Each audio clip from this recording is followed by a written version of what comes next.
آج کی کہانی ایک فوجی کی ہے۔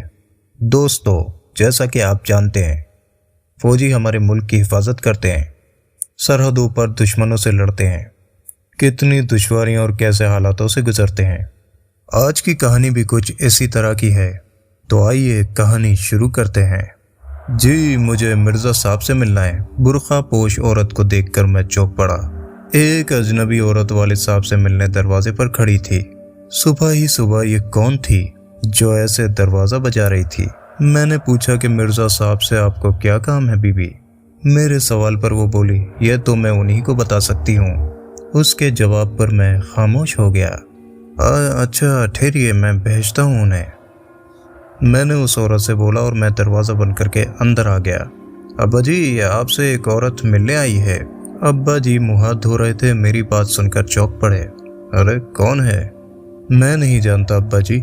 اچھا ٹھیک ہے، میں دیکھتا ہوں، وہ تولیے سے ہاتھ صاف کرتے ہوئے بولے۔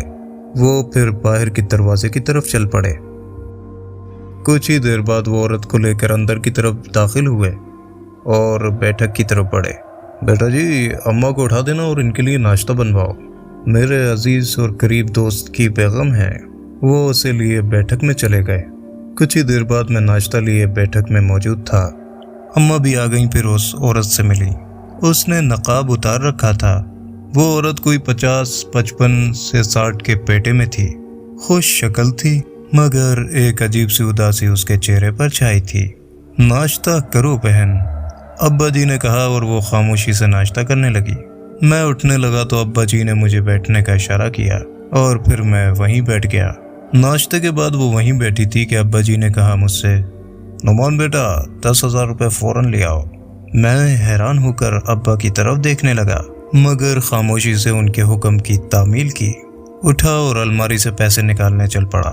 10,000 کے نوٹ ابا کے ہاتھ میں تھمائے۔ ابا نے وہ نوٹ اس عورت کو دیے اور کہا، بہن یہ لو، کسی اور مدد کی ضرورت ہو تو بلا جھجک بتا دینا۔ شکریہ بھائی جان، میں جلد از جلد لوٹا دوں گی۔ ارے نہیں، یہ مت سوچنا، تم انہیں لے جاؤ اور واپس مت کرنا۔ نہیں بھائی صاحب، ادھار ہی ہوتا ہے۔ بہن، میں نے تمہیں بہن کہا ہے، ادھار کے لیے نہیں دے رہا۔ تم میرے مرحوم دوست کی بیوہ ہو۔ وہ عورت شکریہ ادا کر کے چلی گئی۔ میں ناشتہ کرنے ابا کے پاس ہی بیٹھ گیا۔ مجھے آفس سے آج چھٹی تھی۔ اماں بھی پاس ہی بیٹھ گئیں۔ ان کے چہرے پر سوال تھا اور میں بھی متجسس تھا۔ ابا ہنس کر بولے کہ میں جانتا ہوں تم دونوں سوچ رہے ہو کہ یہ کون تھی جس سے فوراً میں نے 10,000 روپے دے دیے اور وہ بھی واپس لینے سے انکار کر دیا۔ جی ابا جان، ہم جاننا چاہتے ہیں، میں نے کہا تو وہ بولے، اچھا بھائی سنو۔ ابا جی نے سگریٹ نکال کر ہونٹوں میں دبائی، جیب سے ماچس نکالی اور سگریٹ کو جلا کر فضا میں دھواں چھوڑا اور پھر بولے، بات ذرا لمبی ہے مگر سننے والی ہے۔ تم بھی آج چھٹی پر ہو تو لہٰذا غور سے سنو۔ اماں بھی متجسس تھیں۔ ابا نے بات جاری رکھتے ہوئے کہا، یہ عورت میرے مرحوم دوست کی بیوہ ہے، نگار بی بی۔ دلدار خان میرا بہت اچھا دوست تھا۔ ہم دونوں اس وقت فوج میں تھے جب ہماری پوسٹنگ بنگال کے علاقے میں ہوئی۔ بنگال اس وقت پاکستان کا حصہ تھا۔ ہماری چونکہ یونٹ ایک ہی تھی، اس لیے ہماری پوسٹنگ بھی ایک ساتھ ہی ہوئی۔ یہ محض ایک اتفاق تھا، مگر اس وقت ہم وہاں پوسٹ ہوئے جب حالات آہستہ آہستہ خراب ہوتے چلے گئے۔ مگر جس وقت ہم پوسٹ ہوئے اس وقت تک حالات اتنے خراب نہیں تھے۔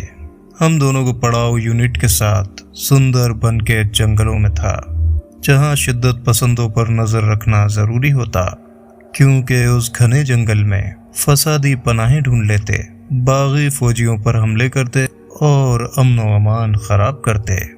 کیمپ جنگل کے ماحول کو مد نظر رکھتے ہوئے بنایا گیا تھا۔ اس کیمپ میں ہم تقریباً 50 کے قریب فوجی تھے، جس میں سے 72 مغربی پاکستان سے وہاں گئے تھے۔ میری اور دلدار خان کی ڈیوٹی کیمپ کے حفاظتی دستے میں ہوتی۔ 10 افراد پر مشتمل یہ ٹیم ساری رات جاگ کر پہرا دیتی اور دن کے وقت ہمیں سونے کے لیے وقت مہیا کیا جاتا اور دن کو دوسری ٹیم پہرا دیتی۔ تمام فوجی 2-2 کی ٹولیاں بنا کر ساری رات جنگل میں گھومتے اور پہرا دیتے تاکہ کوئی فوجیوں کے کیمپ پر حملہ نہ کر سکے۔ میں اور دلدار خان چونکہ اچھے دوست بھی تھے، اس لیے ساری رات ہم جنگل میں گھومتے اور گپے لگاتے اور ساتھ ساتھ نظر بھی رکھتے۔ میری طرح بھی دلدار خان چین اسموکر تھا، سگریٹ پر سگریٹ پھونکتا۔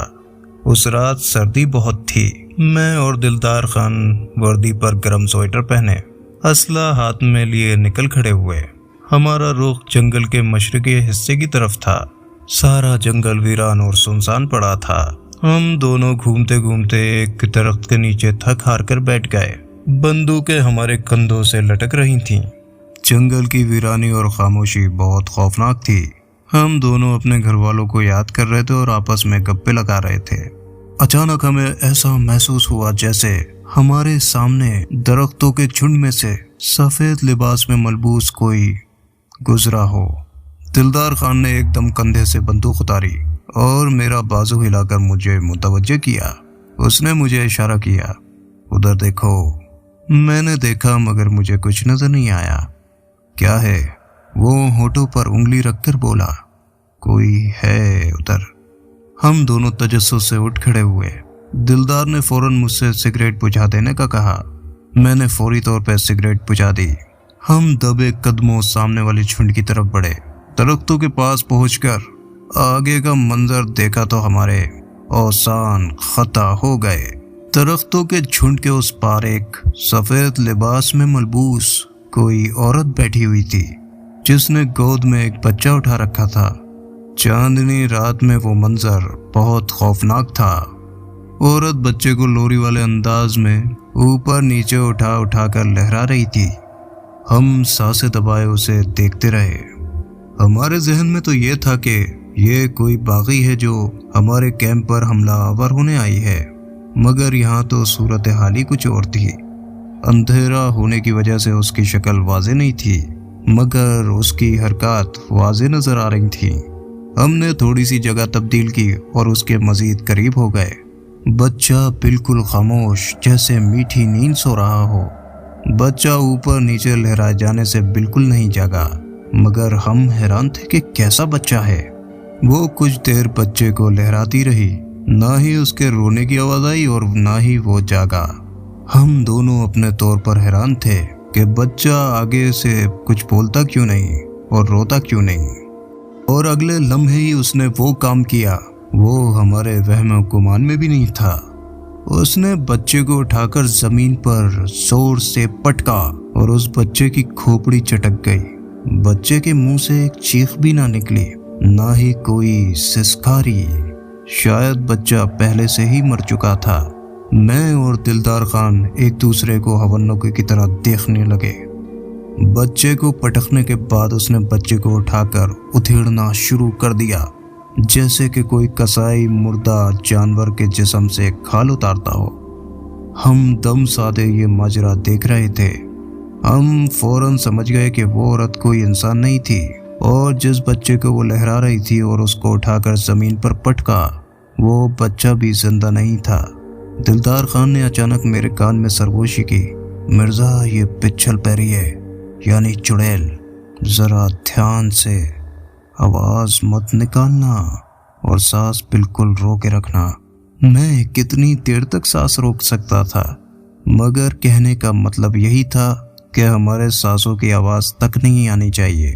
میں بہت زیادہ خوف زدہ تھا، مگر دلدار خان نے حرکت کرنے سے منع کر رکھا تھا۔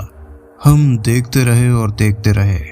دیکھتے ہی دیکھتے وہ بچے کو وہ کھا گئی اور اس کی ہڈیوں تک کو چبا ڈالا۔ وہ عورت نہیں، ایک منحوس چڑیل تھی، جس نے ایک معصوم بچے کو بھموڑ ڈالا تھا۔ وہ بچہ کس کا تھا ہم بالکل نہیں جانتے تھے۔ اس کا اپنا تھا کہ یا کسی کا اٹھا کر لائی تھی۔ ظاہر ہے اپنے بچے کو تو وہ ایسے نہیں کھا سکتی۔ وہ بچے کو کھانے کے بعد اپنی انگلیاں چاٹنے لگی۔ اس کا پیٹ بھر چکا تھا۔ اس کی شکل انتہائی خوفناک تھی۔ خدا غارت کرے، یہ سوچ کر بھی خوف آتا ہے، اتنی مکروہ کہ اللہ بچائے۔ اس کا پیٹ بھر چکا تھا۔ یقین مانو آج بھی مجھے اس کی صورت، اور وہ بھی منحوس صورت، ابھی تک یاد ہے۔ خدا کسی دشمن کو بھی نہ دکھائے۔ خوفناک سرخ آنکھیں اور عجیب طرح کے ہونٹ اور بکھرے ہوئے خوفناک بال۔ ہاں، البتہ اس کا لباس سفید تھا جس میں سے ہلکا ہلکا دھواں اٹھتا ہوا محسوس ہو رہا تھا۔ وہ پچل پیری کسی گاؤں سے کسی کا بچہ اٹھا لائی تھی۔ خدا جانے اس بچے کے ماں باپ کا حال کیا ہوگا۔ وہ اس ویرانے کی پاسی تھی، کیونکہ اس ویران جنگل میں آس پاس کسی انسان کا نام و نشان نہیں تھا۔ رات کو تو چھوڑو، دن میں بھی اس جنگل میں سناٹے کا راج رہتا۔ بچے کو کھانے کے بعد وہ عجیب حرکتیں کرنے لگی۔ پیٹ بھر جانے کے بعد اس نے منہ سے عجیب اور غریب آوازیں اور غراٹیں نکالنی شروع کر دی۔ کبھی ہاتھ اپنے پاؤں سے رگڑتی، کبھی منہ اوپر کر کے غرانے لگتی۔ وہ کافی دیر تک یہی عمل کرتی رہی، پھر اچانک اٹھ کر کھڑی ہو گئی اور ہوا میں کچھ ناک سے زور زور سے سونگنے لگی، اور ہمارا سانس اس وقت مزید خشک ہوا جب اس نے ہماری طرف منہ کر کے زور سے سانس لیا۔ شاید وہ ہماری موجودگی کو سونگ کر محسوس کر چکی تھی اور اسے معلوم تھا کہ کوئی اور انسان اس کے پاس ہے، اور وہ ایک نہیں بلکہ دو ہے۔ بس وہی لمحہ دلدار خان صورتحال بھاپ کر بولا، مرزا بھاگو، اور ہم سرپٹ واپس دوڑ پڑے۔ اس چڑیل سے مقابلہ کسی انسان کے بس کی بات نہیں تھی۔ ہمارے بھاگنے کی آواز کے ساتھ ہی مجھے ایسا محسوس ہوا جیسے وہ چھلانگ لگا کر اس جھنڈ کے پاس آ پڑی ہو جہاں ہم دونوں کھڑے ہوئے تھے۔ میں پیچھے مڑ کر دیکھنا چاہتا تھا، مگر دلدار خان نے مجھے منع کر دیا۔ ہم دیوانوں کی طرح دوڑتے رہے۔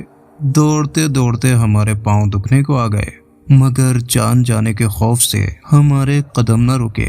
مجھے نہیں معلوم کہ اس نے ہمارا کہاں تک پیچھا کیا۔ دل کی دھڑکنیں اتنی تیز تھی کہ بس خدا کی پناہ، اور اپنی یونٹ کے پاس آ کر ہی ہم نے دم لیا۔ تمام ساتھیوں کو آگاہ کیا۔ ہمارے ایک کمانڈر یہ سن کر بہت حیران ہوئے اور کہنے لگے، چلو چل کر دیکھتے ہیں۔ ہم سہمے ہوئے تھے، مگر ہمارے ساتھیوں کے ساتھ ہماری ہمت بن گئی۔ ہم سب فوجیوں نے مل کر دوبارہ اس تمام جگہ کا چپا چپا چھان مارا، مگر وہ خبیث چڑیل ہمیں کہیں نہ ملی۔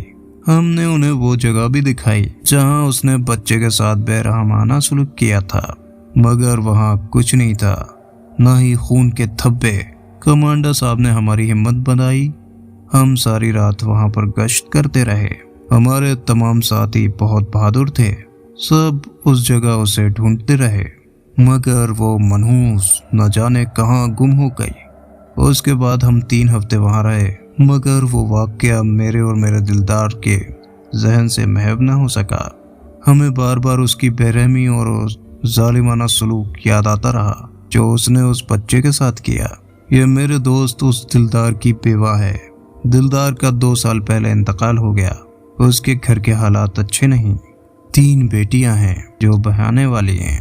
بیٹے ابھی اس کے چھوٹے ہیں، اس لیے میں نے اس کی مدد کر دی۔ وہ بہت مجبور ہو کر میرے پاس آئی تھی، اسے کچھ پیسوں کی ضرورت تھی۔ دلدار میرا بہت عظیم دوست تھا، میں اس کی دوستی کا حق چاہوں بھی تو ادا نہیں کر سکتا۔ 71 کی جنگ کے بعد میں اور دلدار خان پاکستان آ گئے، مگر یہ واقعہ ہم دونوں کو کئی سال تک یاد رہا۔ افسوس میرا دوست فوت ہو گیا، ورنہ اس کی زبانی میں تمہیں یہ واقعہ سنواتا۔ والد صاحب بات سنا کر خاموش ہو گئے، اور میں ایسا محسوس کر رہا تھا جیسے کہ میں خود سندر ون کے جنگلوں میں موجود ہوں اور تمام واقعہ یہ میرے سامنے ہوا ہو۔ ہمارے چینل جنچ اظہر کو سبسکرائب کر کے لائک کر دیں، کمنٹ کریں اور شیئر کریں۔ شکریہ۔